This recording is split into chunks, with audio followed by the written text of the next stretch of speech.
سوال یہ ہے کہ یہ تو آپ جانتے ہوں گے کہ ہندو عورتیں اپنے خاوندوں کی بھلائی اور قرب کے لیے اپنی مانگ میں سندور بھرا کرتی ہیں۔ سندور کی فیکٹری میں ملازم شخص نے ڈرتے ڈرتے فیکٹری کے مالک سے پوچھا کہ مالک، جو کچھ سندور کی ڈبیا پر لکھا ہے کیا یہ سچ ہے؟ مالک نے معاملے کی نزاکت کو بھانپ لیا اور ہنس کر کہا کہ سندور کا علم میرے پتا جی کو بھگوان نے سپنے میں دیا تھا، میں تو انہی کا شروع کیا ہوا کام چلا رہا ہوں۔ کیا آپ یہ بتانا گوارا کریں گے کہ مرزا صاحب واقعی نبی تھے یا ان کو بھی نبی ہونے کا سپنا ہی آیا تھا؟ کیا آپ کا نمبر کیا آپ کا ضمیر اس معاملے میں مطمئن ہے کہ آپ جو کام مرزا غلام احمد نے شروع کیا تھا وہ کر رہے ہیں؟ اعجاز احمد صاحب جنجوا۔ انہوں نے بڑے لمبے سندور کے واسطے سے آخر بات کھولی ہے۔ قرآن کریم فرماتا ہے یا ایھا الذین آمنوا اتقوا اللہ قولوا قولا سدیدا یصلح لکم اعمالکم، کہ اے مومنو جو ایمان لائے، وہ لوگ جو ایمان لائے تقوی اختیار کرو اور سیدھی بات کیا کرو۔ سیدھی بات سے اصلاح اعمال ہوتی ہے۔ سیدھا سوال یہ تھا کہ حضرت مسیح موعود علیہ الصلوۃ والسلام کو اگر میں نبی سمجھتا ہوں تو واقعی سمجھتا ہوں، اور اگر سمجھتا ہوں تو کن معنوں میں سمجھتا ہوں؟ اور کیا جو میں کام کر رہا ہوں مجھے ایمان ہے کہ واقعی اندر یہ درست ہے؟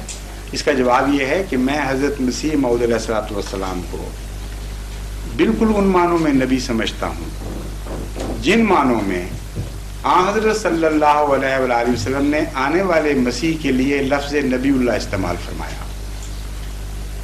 ایک جواب میرا غور سے سن لیجئے، میں بین ہی ان معنوں میں نبی سمجھتا ہوں جن معنوں میں حضرت اقدس محمد مصطفیٰ صلی اللہ علیہ وآلہ وسلم نے جن پر آیت خاتم النبیین نازل ہوئی تھی، آنے والے مسیح کے متعلق، گزرے ہوئے کے متعلق نہیں، آنے والے مسیح کے متعلق لفظ نبی اللہ استعمال فرمایا، اور ایک مسلم کی حدیث میں 4 مرتبہ یہ لفظ آپ نے استعمال فرمایا۔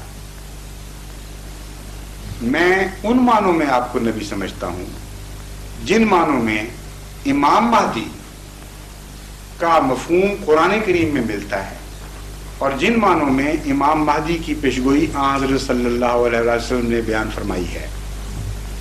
امام مہدی کا اگر مقام حضور اکرم کے تابع نبی کا نہیں تھا تو حضرت مرزا صاحب کا بھی ہرگز وہ مقام نہیں تھا، لیکن اگر حضرت امام مہدی کا مقام امتی نبی کا مقام ہے، اور اگر مسیح محمدی کا مقام امتی نبی کا مقام ہے، تو حضرت مرزا صاحب کا مقام بھی امتی نبی ہی کا مقام ہے۔ یہ ناممکن ہے کہ ایک شخص مسیح ہونے کا دعویٰ کرے اور وہ سچا ہو اپنے دعوے میں، اور کہے کہ میں مسیح تو ہوں لیکن نبی نہیں، کیونکہ مسلم کی حدیث اس پر مخالفانہ گواہی دے گی کہ اے دعویٰ کرنے والے، تو مسیح کیسے ہو گیا؟ محمد رسول کریم صلی اللہ علیہ وآلہ وسلم جن پر آیت خاتم النبیین نازل ہوتی ہے، وہ تو مسیح کے سچا ہونے کی یہ علامت بیان فرماتے ہیں کہ وہ نبی اللہ ہوگا۔ اگر تو وہ مسیح ہے جو نبی اللہ نہیں تو جا جھوٹے، ہمیں اس سے کوئی واسطہ نہیں۔ پھر تو یہ جواب ہوگا۔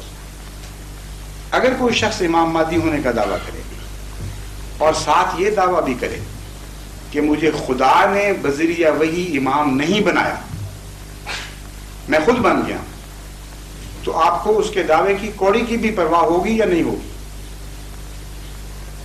اپنے دل میں سوچیں، بجائے اس کے کہ دلچسپ بات بنانے کی خاطر احمدیت پر اعتراض کریں، پہلے اپنے عقیدے کو تو واضح کر لیں۔ آپ کے نزدیک امام مہدی کا کیا مقام ہے؟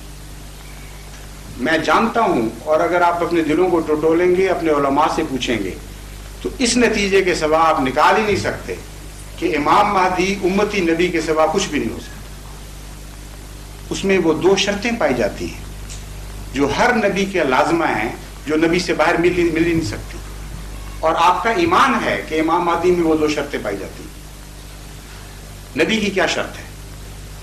اللہ اس کو کھڑا کرے، اپنی وحی سے اس کو امام بنا دے زمانے کا، یہ پہلی شرط ہے نبوت کی۔ دوسری شرط یہ ہے کہ اس کے انکار کی اجازت نہیں دیتا خدا تعالیٰ، اس پر ایمان لانا ضروری قرار دیتا ہے۔ یہ دو شرطیں نبوت کے اندر قدر مشترک ہیں کہ نہیں، یہ بتائیے۔ اگر نہیں بتانا سوچ لیجئے اپنے دل میں۔ اب بتائیے امام مہدی ان دونوں شرطوں میں سے کس کے بغیر ہوگا؟ کیا امام مہدی اپنے خیال سے کھڑا ہو جائے گا؟ کیا امام مہدی کا قوم انتخاب کرے گی؟ کیا خدا اس کو مقرر کرے گا یا نہیں کرے گا؟ اگر اس پر وحی امامت ہوئی، اس کو خدا نے مقرر فرما دیا، تو اگلا سوال خود ہی حل ہو جاتا ہے۔ جس کو خدا کھڑا کرے وہ چاہے ادنا ہو یا اعلیٰ ہو، اس کے انکار کی اجازت ہی نہیں دیتا کسی بندے کو۔ اور ساری امت کے علماء آج بھی اس بات پر متفق ہیں۔ اب کسی فرقے کے عالم سے جا کر پوچھ لیجئے، وہ آپ کو بتائے گا کہ امام مہدی میں یہ دو شرطیں لازمی ہیں۔ خدا بنائے گا، ورنہ بندے کے بنائے ہوئے امام کے منہ پہ کوئی تھوکتا بھی نہیں۔ خدا بنائے گا اور اس کی بیعت کرنا، اس کا قبول کرنا ضروری ہوگا امت کے لیے۔ اگر کوئی عالم یہ نہ مانے تو وہ حدیث اس کو دکھا دیجیے جس میں حضرت صلی اللہ علیہ وآلہ وسلم کا حکم ہے کہ جب امام مہدی نازل ہو تو برف کے پہاڑوں پر سے بھی گزر کے جانا پڑے، تم اس تک پہنچو۔ ایک ارشاد یہ ہے اس کی بیعت کرو، دوسرا ارشاد یہ ہے اس کو میرا سلام پہنچاؤ۔ یہ دونوں حدیثیں معلوم ہیں۔ اب آپ بتائیے کہ جس کو محمد رسول کریم صلی اللہ علیہ وسلم فرماتے ہیں کہ جب امام مہدی ظاہر ہو تو برف کے تودوں پر سے بھی گھٹنوں کے بل جانا پڑے، تم نے جا کر اس کی بیعت کرنی ہے، کیا اس کا پر ایمان لانا ضروری ہے کہ نہیں؟ اگر ضروری ہے اور آپ کا دل گواہی دے رہا ہے کہ ضروری ہے، تو بتائیے قرآن کریم میں نبیوں کے سوا کسی پر ایمان لانا ضروری قرار دیا ہے؟ اللہ، رسول، ملائکہ، کتب، یوم آخرت اور نبی، اس کے سوا کسی انسٹیٹیوشن پر ایمان لانا ضروری قرار ہی نہیں دیا۔ اور امام مہدی پر ایمان لانے کی ضرورت پر سارے علماء متفق ہیں۔ تو کان کو آپ بائیں پیچھے سے پکڑ لیں یا دائیں طرف سے پکڑ لیں، بات کہنے کی ضرورت ہو یا نہ ہو، یہ الگ مسائل ہیں۔ تقویٰ کا تقاضا یہ ہے کہ اپنے عقیدے کو معلوم کریں کہ امام مہدی کے متعلق آپ کا کیا عقیدہ ہے۔ عقیدے کے لحاظ سے آپ اس میں نبوت مان رہے ہیں یا نہیں مان رہے، شریعت کے لحاظ سے نہیں۔ وہ ہمارا بھی یہی عقیدہ ہے کہ 100% شریعت محمد مصطفیٰ کا تابع اور غلام، 100% حضرت محمد رسول کریم صلی اللہ علیہ وسلم کے فرمان کا تابع اور غلام۔ یہ شرطیں آپ کے عقیدے میں، ہمارے میں، دونوں میں مشترک ہیں، اس میں اعتراض ہی نہیں ہو سکتا۔ لیکن امام مہدی کے متعلق جو جز آپ نے قائم کیے ہوئے ہیں وہ اجزائے نبوت ہیں۔ اس کا مزید ثبوت اگر آپ نے دیکھنا ہو تو قرآن کریم، میں نے عرض کیا تھا، قرآن کریم میں لفظ امام مہدی موجود ہے، اور جو اہل قرآن کہتے ہیں کہ یہ اصطلاح بعض کی بنی ہوئی ہے، ہم نہیں مانتے کہ رسول اللہ صلی اللہ علیہ وسلم نے فرمایا ہو، ان کے لیے افیکٹو جواب ہے یہ۔ قرآن کریم فرماتا ہے انبیاء کا ذکر کر کے، ایک جگہ سے زائد ڈسٹرب نہ کریں، قرآن کریم فرماتا ہے انبیاء کے نام لے لے کر وَجَعَلْنَاهُمْ أَئِمَّةً يَهْدُونَ بِأَمْرِنَا، یہ وہ سارے لوگ ہیں، نوح اور موسیٰ اور عیسیٰ اور ابراہیم، یہ سارے نام لے کے فرماتا ہے۔ ان کے متعلق دو چیزیں ہم نے کی۔ نمبر 1، جعلناہم ائمۃ، ائمۃ امام کی جمع ہے، امام کی جمع ائمہ ہے، ائمہ کرام کہتے ہیں جس طرح۔ تو ایک خدا نے یہ وضاحت کی کہ نبیوں کو ہم امام بناتے ہیں۔ دوسری وضاحت یہ فرمائی یہدون بامرنا، وہ اپنی طرف سے ہدایت نہیں دیتے، ہم سے پہلے ہدایت پاتے ہیں اور پھر ہدایت دیتے ہیں۔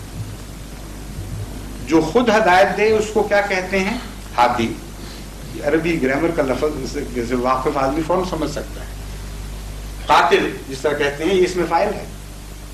اور جو ہدایت پائے پہلے کسی سے پھر جاری کرے، اس پہ اس میں مفعول صادق آتا ہے اور اس کو مہدی کہتے ہیں۔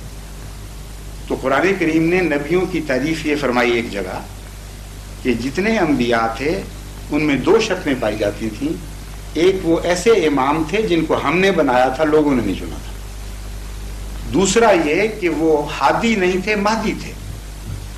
ہم سے ہدایت پا کر پھر لوگوں میں بات کرتے تھے، ہماری ہدایت کے بغیر نہیں چلتے. تو یہ قرآنی اصطلاح ہے، اور ایک جگہ نہیں، 3 جگہ قرآن کریم میں یہی آیت مختلف مضمونوں میں جاری نازل ہوئی، اور ہمیشہ نبیوں کے متعلق آئی. بس مسئلہ حل کرنا چاہیے، فساد کو بے وجہ لمبا نہیں کرنا چاہیے. اس بات پر ہم خدا تعالیٰ کے ہر مقدس نام کی قسم کھا کر یہ بیان دینے کے لیے تیار ہیں کہ حضرت امام مہدی کا جو مقام ہے اس سے ایک سوئی کے برابر بھی ہم مرزا صاحب کا مقام اونچا نہیں سمجھتے، اور ایک سوئی کے برابر بھی نیچا نہیں سمجھتے. یہ بحث ہم سے کر لیں کہ امام مہدی کا مقام کیا ہوگا. ہمارے امام مہدی کا نہیں، آپ کا امام آنے والا ہوگا، اس کا مقام طے کر لیں. اگر آپ تقویٰ سے طے کریں گے تو اس کے سوا نتیجہ نکلتا ہی نہیں کہ امتی نبی ہوگا، امام ہوگا، خدا بنائے گا، اس کے انکار کی اجازت نہیں ہوگی امت کو. بس آج نہیں تو کل پھر ایسا امام آنا ہی آنا ہے، اس کے سامنے کیا جواب دیں گے آپ؟ کیا آپ کا بھی یہ خیال ہے کہ آج نہیں کل دوسرا امام آنے والا ہے؟ اگر آج، بالکل میرا بھی یہ خیال ہے، اگر آج نہیں، آپ بتا رہے ہیں بالکل صحیح. اس میں تو دیکھیں لطیفے کی بات نہیں ہے، یہ طرز کلام ہے اردو زبان سے واقفیت کے نتیجے میں. آپ جو لکھنوی دوست بیٹھے ہیں ان سے پوچھ لیجئے، قابل اعتراض بات ہی نہیں بنتی. جب ہم یہ کہتے ہیں اگر یہ نہیں تو کل دوسرا آئے گا، تو یہ استدلال ہے، یہ طرز کلام ہے. قرآن کریم نے اس طرز کلام کو استعمال کیا، اس لیے ایسی بات پر مذاق اڑانا نہیں چاہیے. نہیں مذاق نہیں ہے، جو قرآن کریم نے بھی استعمال عالم ہے اور بزرگ ہیں، آپ سے پوچھنا یہ میرا فرض تھا، اس کو کلیئر کرنا میرا. جزاک اللہ. لیکن اچھا میں معافی چاہتا ہوں، مجھے آپ کی طرف سے یہ لگا تھا کہ آپ مذاق کر رہے ہیں. میں مذاق نہیں کر رہا، آپ عالم ہیں، میں کچھ بھی نہیں ہوں آپ کے. نہیں، آپ تو بڑے شریف میرے معزز مہمان ہیں. اچھا کہ غلط میں دور ہو گئی. جزاک اللہ. قرآن کریم بھی یہ طرز استعمال کرتا ہے کہ اگر یہ نہیں تو پھر یوں ہوگا. تو کہہ دے ان سے کہ اگر خدا کے سوا اور معبود ہوتے تو زمین آسمان پھٹ جاتے. یہ ہے نا قرآن کریم میں آیا. تو کوئی کہے کہ اچھا پھر خدا کے سوا معبودوں کا امکان مانتا ہے خدا تعالیٰ؟ ہرگز نہیں. طرز استدلال ہے کہ اگر یہ بات نہیں مانتے تو پھر یہ تو ہوگی. پھر اچھا جی، السلام علیکم.